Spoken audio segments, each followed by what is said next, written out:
In Jerusalem, a team of archaeologists unearths mysterious ancient ruins. We have this last layer, and I just gotta take the sledgehammer to it.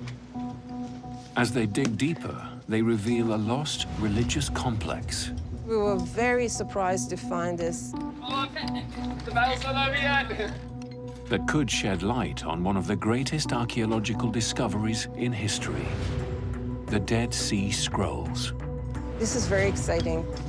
While the archaeologists in the field uncover the world of the scrolls, researchers in the lab decode the texts. I think I'm starting to see something already. Now, that text just basically appeared out of nowhere. Using new technologies to unravel their ancient mysteries. That's amazing.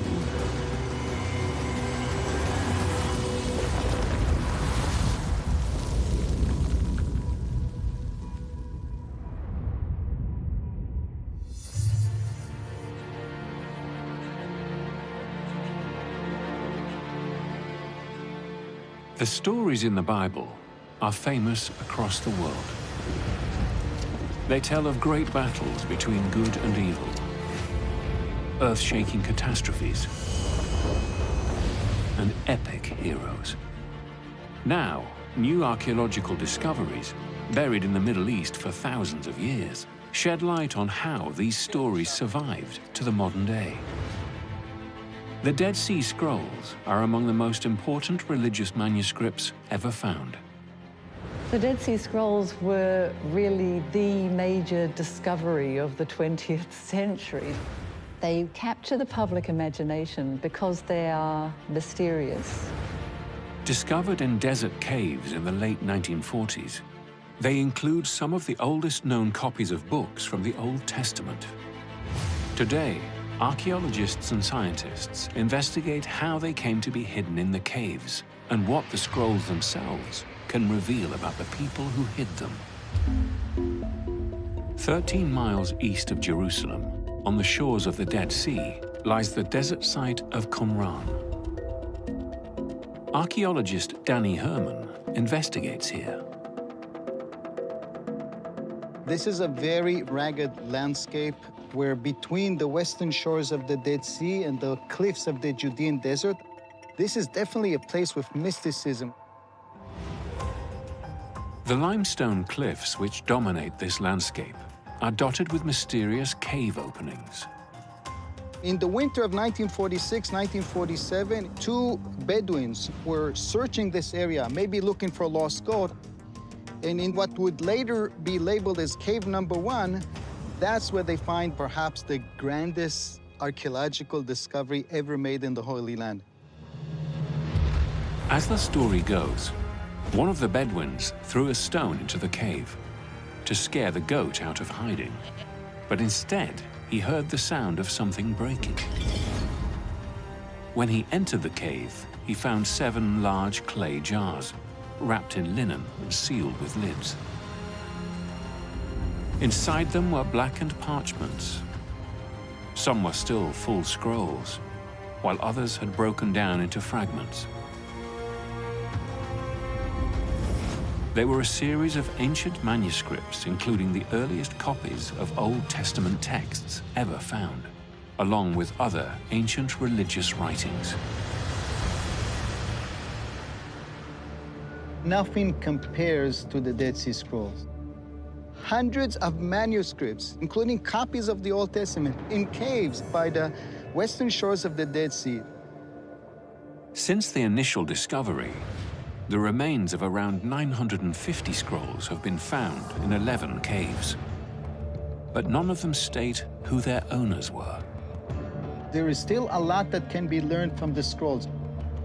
Even the most basic questions about who wrote them, when did he hide them, and why, it's just one big mystery.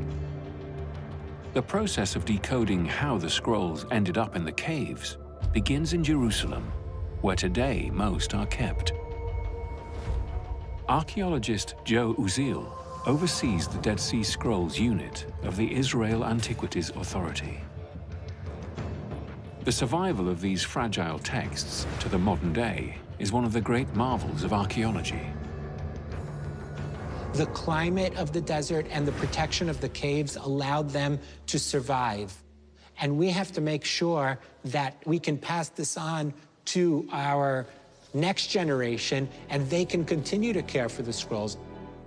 Joe wants to know what the scrolls can reveal about the people who hid them. The problem is that some texts have weathered their stay in the desert better than others. The scroll of the Book of Psalms from Cave 4, it was discovered in 1952. You can see a lot of the damage here on the scroll, the wrinkling, the holes that were created by worms eating through the leather of the scroll.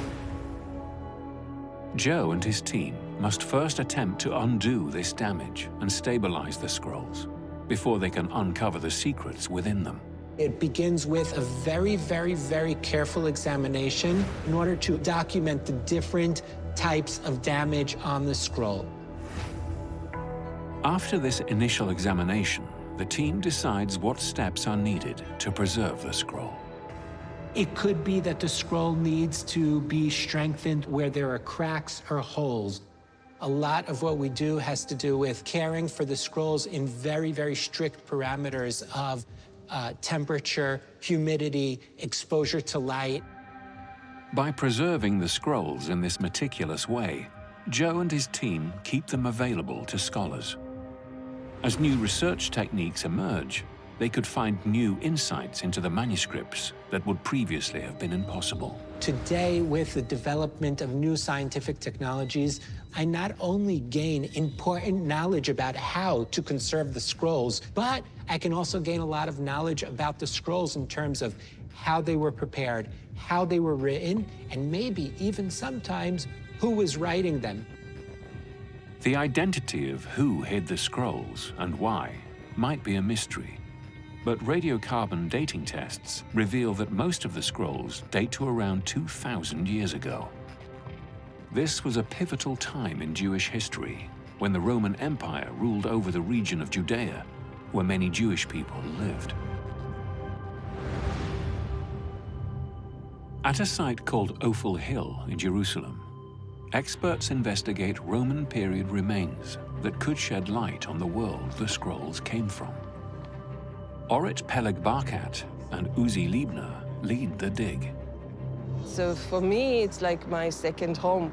Not everyone can excavate in such a place where so much history is embedded in each and every stone. Revealing something that was hidden for so many years, suddenly it rises out of the ground, and it's a great adventure. 2,000 years ago, Jerusalem was one of the biggest cities in the Roman province of Judea. Ophel Hill was a busy area right at the foot of the temple, the city's religious heart. Whoever came from the city had to climb up through the Ophel in order to reach the Temple Mount. The temple in Jerusalem was not just a place for Jews to gather and pray. It was considered to be the house of God. The Jews in the ancient times had only one God who had only one temple. So obviously this is a focal point.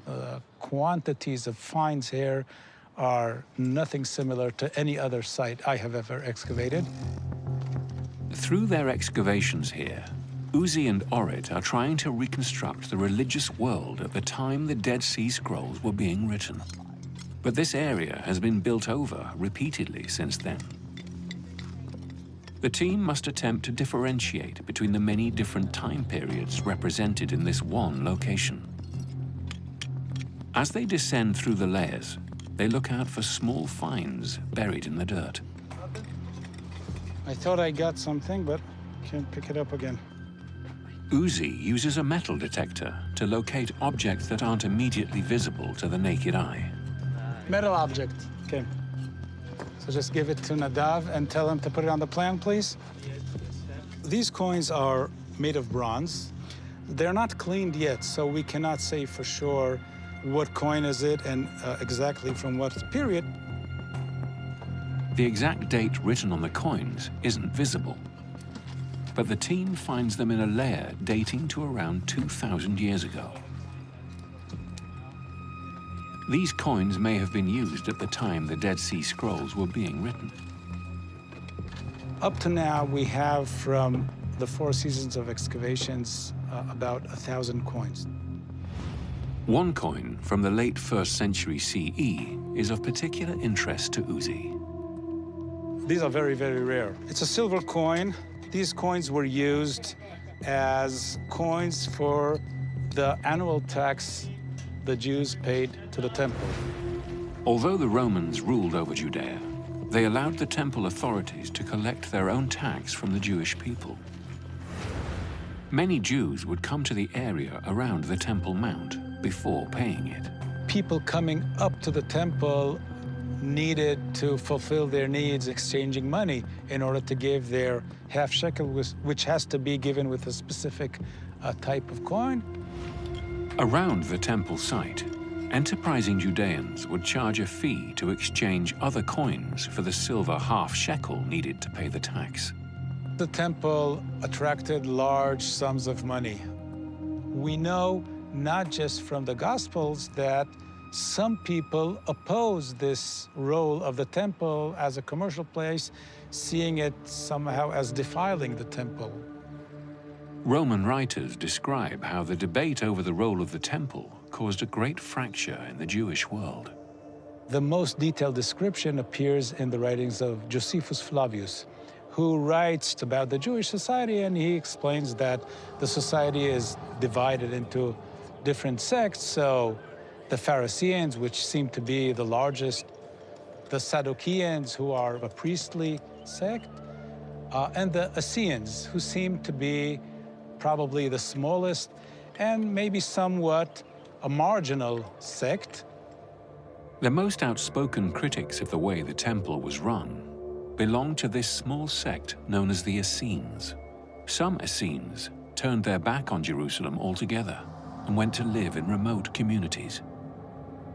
Josephus tells us that there are Essenes in each and every city, but we know they had some sort of center that's in the deserts. A tantalizing clue comes in the writings of another Roman historian, Pliny the Elder. He writes that the Essene center was located on the western coast of the Dead Sea, the region where the scrolls were found. Who were this group, and did they hide the scrolls?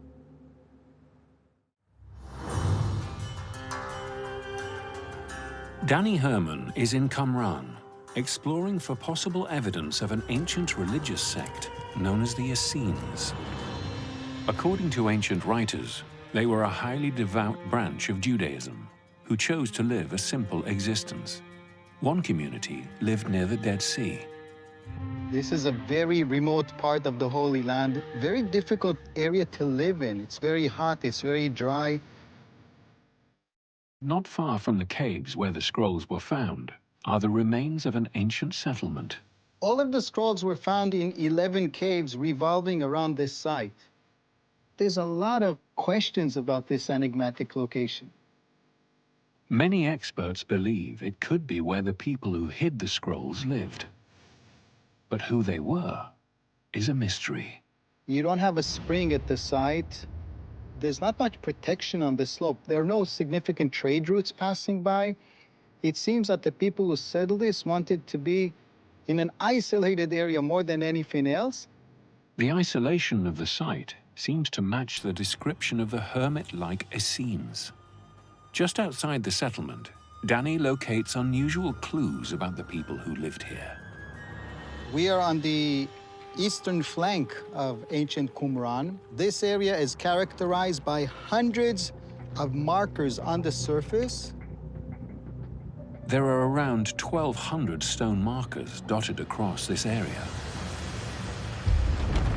Beneath the piles of stones, in pits up to 6 feet deep, archaeologists have unearthed around 50 skeletons, buried with striking uniformity. Laid on their backs, with their hands on their hips, and their heads pointing south. With few grave goods, these are austere burials, and they are overwhelmingly male.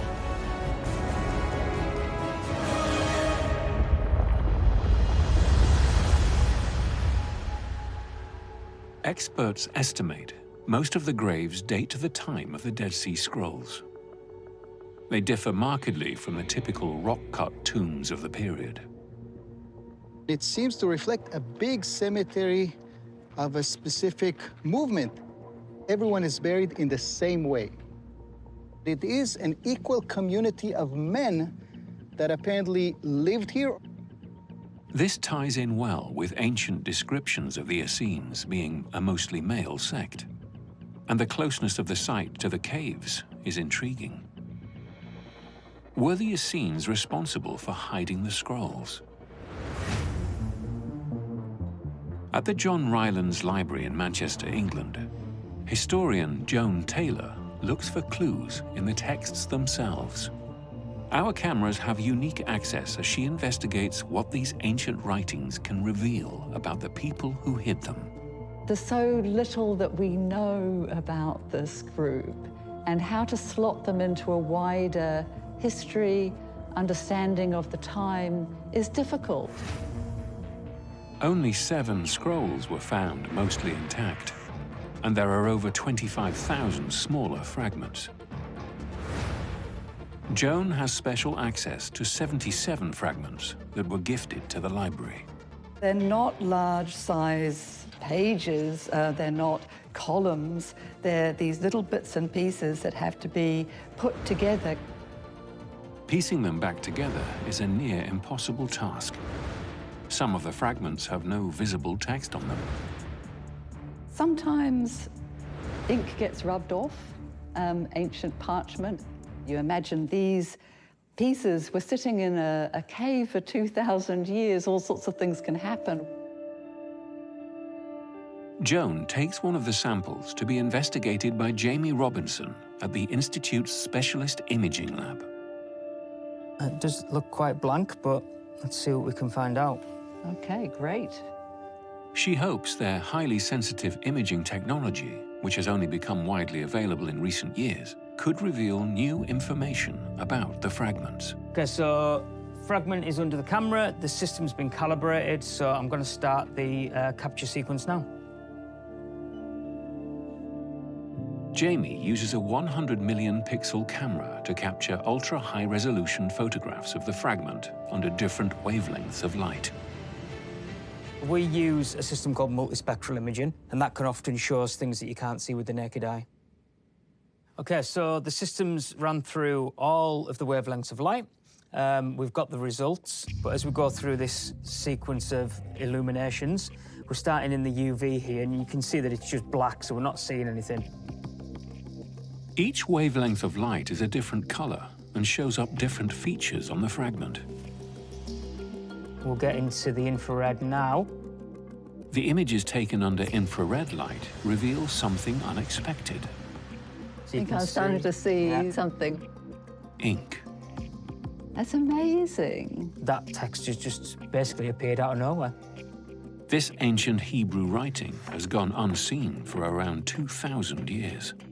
So what I can see there is a shin, a beit, and a tau, and that's the word Shabbat, so the Sabbath.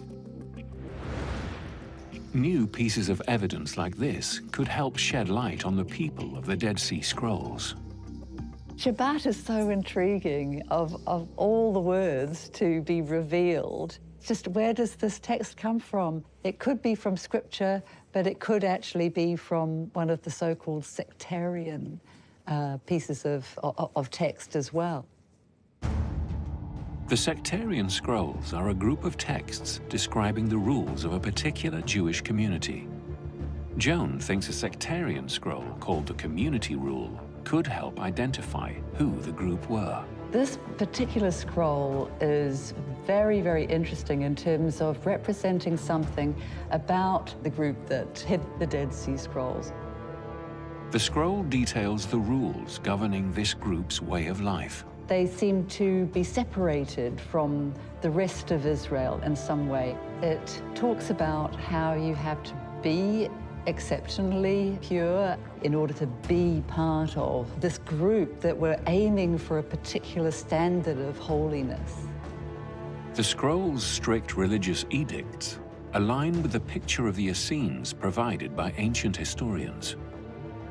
Based on the archaeological evidence at Qumran and the writings in the scrolls themselves, Joan believes the Essenes were the people who hid the scrolls. So who were they? Can archaeology reveal more about the Essene way of life?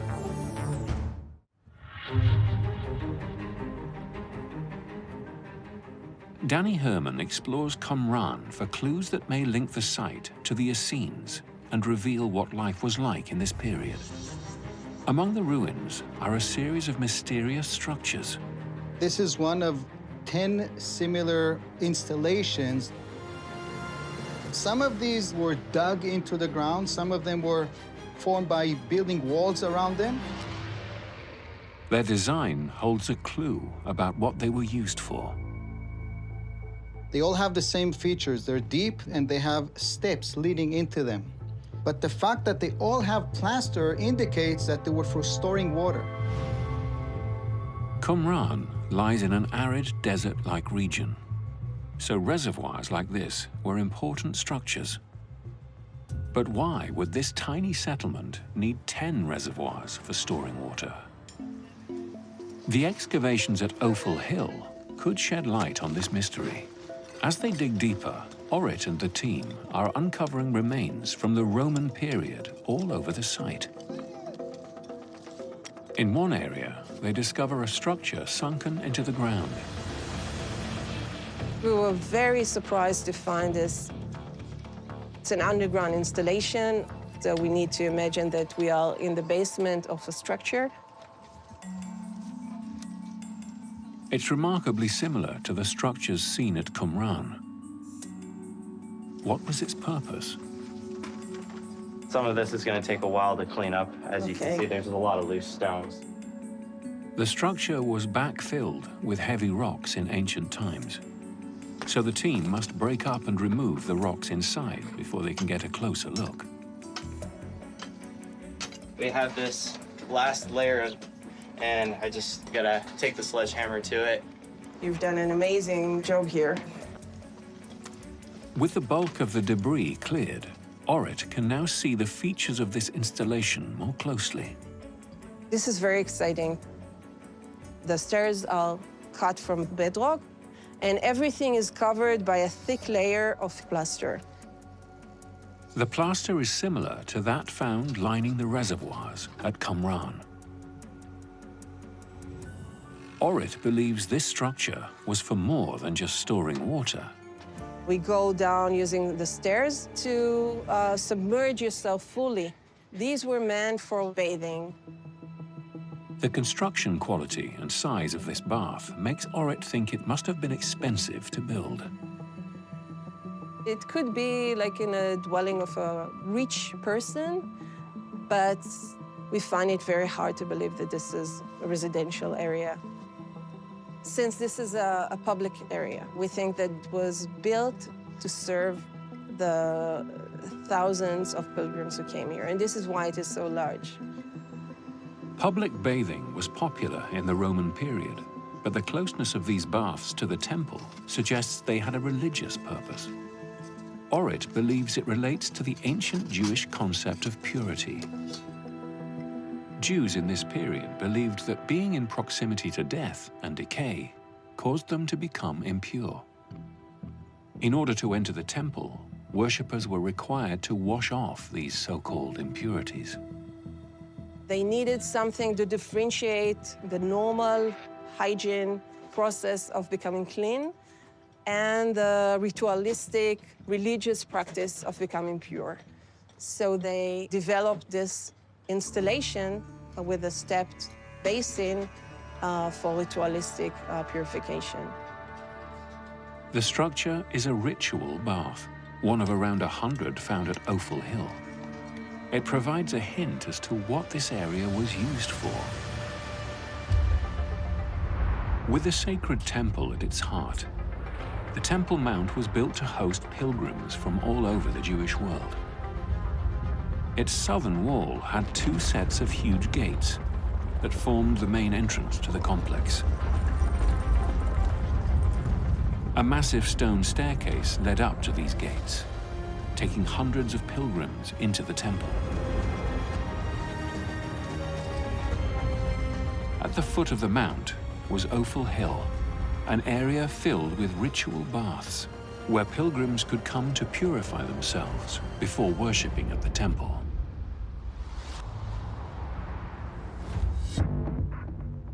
Ritual bathing was a key tenet of ancient Judaism. It required deep, plastered baths, like the ones at Qumran. In Qumran, we have one of the largest concentration of ritual bath at a site that is outside of Jerusalem. We can characterize Qumran, I think, as a site where purity played a very important role. These finds help experts to build a picture of the events that may have led the Essenes to Qumran. In the 2nd century BCE, the Essene movement emerged in Jerusalem, devoted to rigorous purity and daily ritual baths. Denouncing the priesthood as corrupt, some Essenes abandoned Jerusalem and retreated to the wilderness. Many experts believe they built a secluded settlement at Qumran, complete with workshops, dining hall, and a watchtower. Here, in splendid isolation, they continued their strict rituals, including frequent immersion in ritual baths. The Essenes were a pious group with uncompromising rules about worship and purity. This could explain why they kept scrolls filled with scripture and religious treatise. But did they actually write the Dead Sea Scrolls?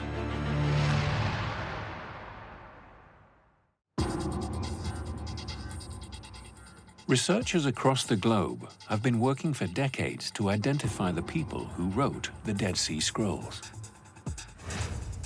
At the University of Groningen, in the Netherlands, a team led by Mladen Popovic applies cutting-edge technology to investigate the scrolls' origins. Mladen thinks that precisely dating all of the scrolls is the key to understanding whether the Essenes wrote them. The key questions of the projects: when were these manuscripts written and who wrote them? The Essenes emerged in the 2nd century BCE. If they did write all of the scrolls, the dating should show that they were all written after that time. But laboratory dating techniques like radiocarbon dating require damaging the material. They cannot be used on all of the priceless scrolls. We have to be really careful with the scrolls. These are the oldest documents of the Hebrew Bible or the Old Testament. It's extremely precious material and it's tangible. So Mladen is pioneering a new dating technique which harnesses the power of artificial intelligence. He and his team have developed an AI model called Enoch, which can date scrolls based on the handwriting of the text. What Enoch has learned to do is associate a certain style of writing with a certain time period, and that it can also apply to many other manuscripts that it has not seen before. Human experts have been dating manuscripts based on their handwriting for centuries, but this new AI model supercharges the technique. Once it is trained, it's able to look at things much quicker than we do, at much more data than we are able to do. Mladen works with AI expert Maruf Dali on the project. We have trained the Enoch model and the model is now optimized. So for any new document, now it takes less than 2 minutes time to make a new prediction. This has never been done before. That's the beauty of it. Now we're looking at a particular manuscript, 4Q109 of Ecclesiastes, the book of Ecclesiastes, the Old Testament. Human handwriting analysts have previously dated this scroll to between 175 and 150 BCE. Mladen and Maruf want to know if this estimate holds up. The Enoch model produces a result in minutes. This is a plot of all the raw numbers. So just by seeing this plot, I would say that it is more likely that this manuscript is written from 300 to 250 BC. According to the AI model, this scroll is about 100 years older than previously thought. The team has found a similar pattern with some other scrolls too.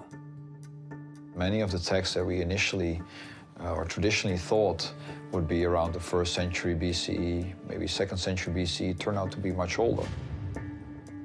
These texts predate the site of Qumran, older than all our ideas about when the Essenes came about. The results suggest that the Essenes may not have written these scrolls. And who did remains a mystery. It's a new frontier that we have to explore. While some scrolls may have been produced by Essene scribes, writing in a dedicated scriptorium space at Qumran, others might have been historic artifacts when they were transported to the site and placed in the caves for safekeeping. If the Essenes were the owners of these older scrolls, it seems they may have treasured them so dearly that they wanted to protect them from harm. The Essenes were very, very concerned with the writings of the ancients. In these writings, you get the word of God, the name of God written out. There is so much sanctity connected with the name of God. So it was a respectful burial of these scrolls in these caves around Qumran. But what threat did the Essenes feel they needed to hide the scrolls from? Back at the lab in Jerusalem, Joe Uzziel is examining one of the scrolls. He believes it could provide a clue about why they were abandoned. Here we have one copy of the book of Isaiah. We see a larger fragment that is composed of several different fragments put together. The book of Isaiah is in the Bible's Old Testament. It contains a series of prophecies written in poetic verse. Joe thinks it had a special significance to the people of the Dead Sea Scrolls. 21 copies of Isaiah were found, one of the most common texts found. And it's most likely that the reason it was given so much importance is because of the prophecies given by Isaiah looking towards the future.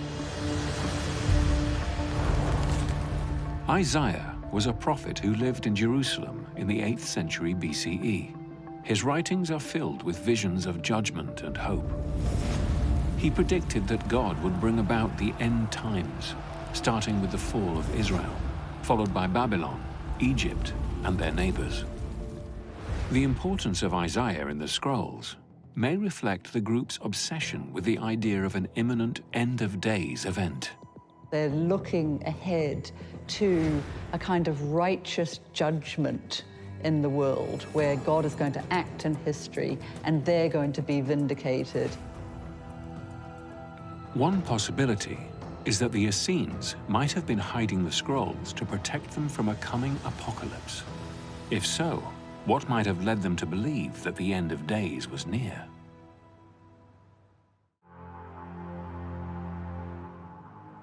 At Ophel Hill in Jerusalem, Uzi Liebner and his team are digging in layers dating to the period that the Dead Sea Scrolls were hidden.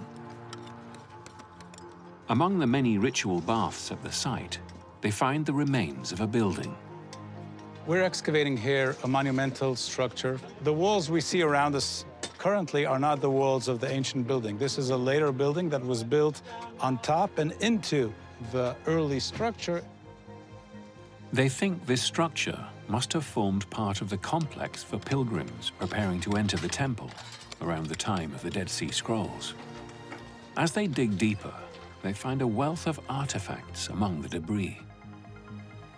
This is one of dozens of coins found here. These bronze coins are for small transactions, like daily transactions. On one side of the coin, we have a goblet that was used in the temple. The coin dates to the Roman period, but this is no Roman coin. The goblet symbol it depicts is distinctly Jewish. In the Roman Empire, minting coins without a depiction of the emperor on them was highly unusual. Judea is a tiny province in a huge empire, presenting itself as independent and not dependent on the Roman Empire. Uzi thinks that this coin is a window into a critical period in Judea's history at the time the Essenes were active. The sources talk about the Roman governors coming from Rome to govern Judea, oppressing the people, high taxation, social differences within the Jewish society. All this built up the tension which came to a bursting point at the year 66 with a great revolt. In 66 CE, Jewish rebels rose up. They declared an independent Jewish state and seized control of Jerusalem. To crush the rebellion, the Romans sent tens of thousands of troops to Judea, burning a path of destruction that in 68 CE led them to the Judean desert.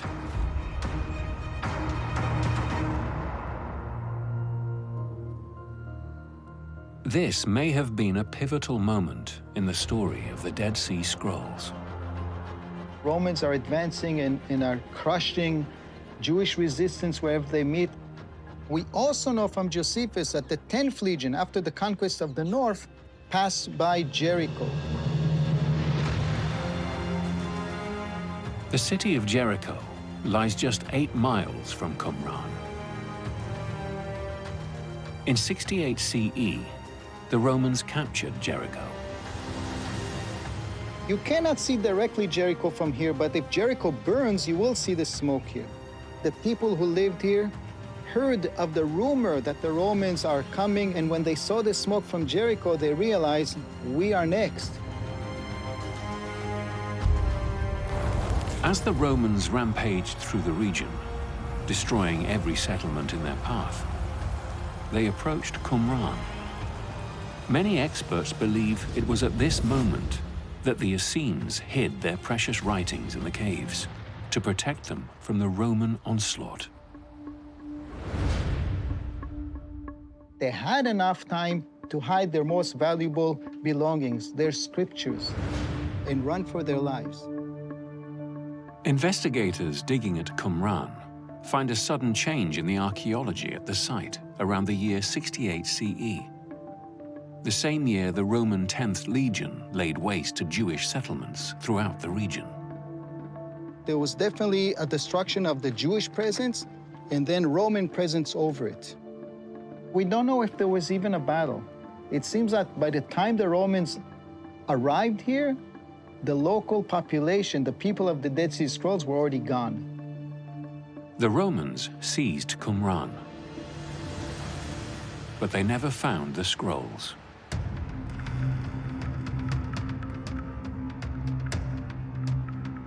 In the sanctuary of the caves, the scrolls remained safe until they were rediscovered nearly 2,000 years later. But if the Essenes left the scrolls there to protect them, why didn't they return to rescue them after the danger had passed? At the site of Ophel Hill in Jerusalem. How deep is that there? It's between the stones, I think. Over there. Uzi Liebner and his team continue to excavate a monumental structure. This building dates back to the Roman period, shortly after the Dead Sea Scrolls are thought to have been hidden. Gradually, we're descending through the later building and reaching down to the stairs down there beneath these high-standing walls. When they dig down to the staircase, they make a shocking discovery. You can see here the beautiful ashlar stones. They're just laying on the stairs, all in a collapse. And in this collapse, there's lots of pottery vessels, lots of stone vessels, and dozens of coins. But what we had here were ashes. We were actually digging in ashes. This blackened ash suggests a ferocious fire tore through this building at the foot of the sacred temple. And this catastrophic collapse could hold more clues. We have like this capsule of time that was caught of the destruction, which is tragic, but for us archaeologists, it's very important in order to date and reconstruct. The coins found among the debris help Uzi to date the destruction.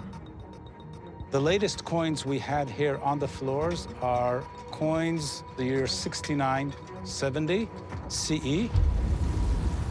In the year 70 CE, 2 years after the destruction of Qumran, the Romans laid siege to Jerusalem and burned down the Holy Temple. For ancient Jews, the Holy Temple in Jerusalem had been a place uniquely connected with God. For nearly 1,000 years, the Jews worshiped their God in the temple, and one bright morning in the summer of year 70, all this raises to the sky in flames, and the Jews lose their way of connecting to God. The destruction layers are not limited to the area around the temple. Wherever excavations were carried out, dramatic evidence of destruction were found all over the city.